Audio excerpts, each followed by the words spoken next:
Good morning and welcome to Over the Best Nurseries.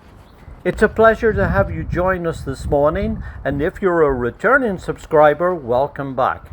But if you haven't yet subscribed to our channel, can I suggest that now might be a good time to do so? And if you like some of the videos that we're producing here on this channel, it would be really nice if you could kindly click the like button too, because that will help to make the information available for other people as well. Now this morning it's my pleasure to introduce you to this beautiful clematis variety called Vicky. It was raised by one of the foremost authorities on clematis in the world, Mr. Raymond Evison, on his nursery on the beautiful island of Guernsey, and it was introduced at the Chelsea Flower Show in 2019, where the exhibit was laid out with a beach theme and won, of course, one of the coveted gold medals at the Chelsea Flower Show. It's an exceptionally beautiful free-flowering variety that's a nice compact grower with beautiful bicolored flowers. And it only gets to about 3 to 4 foot high, which means that it's ideal for gardens of all sizes and is particularly well suited to smaller garden spaces. So therefore it'll work very well in front and backyard gardens, in cottage style gardens, and in city and courtyard areas too.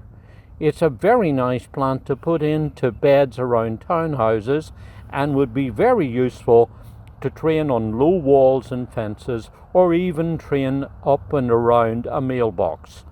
I particularly like to see it used in raised beds where it can tumble over and through other low growing shrubs and roses. And if you want to create a little bit of height in a bed, then you might think about putting it out as a focal point and train it on some tripods or topiaries or obelisks. Basically anywhere where its fabulously vibrant, long-lasting, ruffled bicolored pink and rose red flowers can be enjoyed.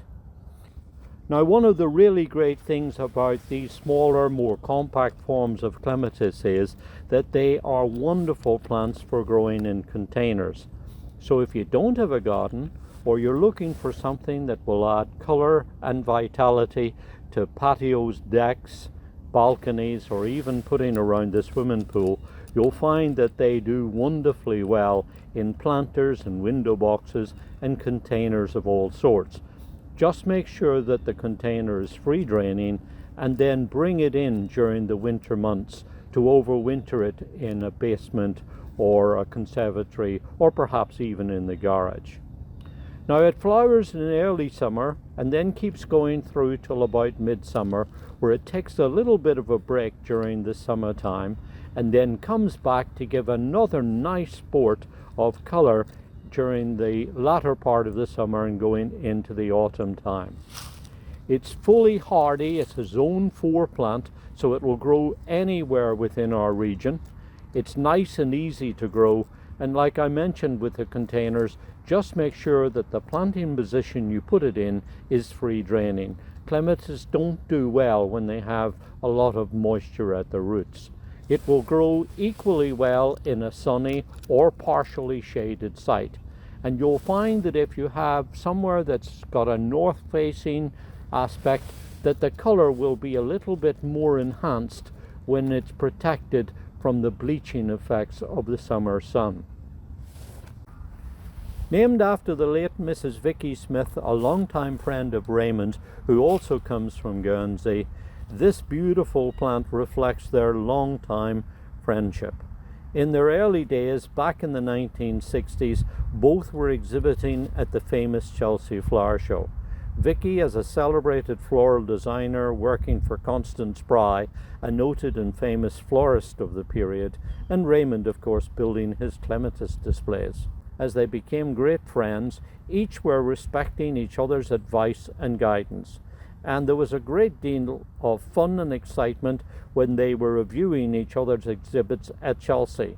And in fact, it's known that she gently teased Raymond, calling him a spry boy, because he was using the same blend of colors as the Constance Spry exhibits.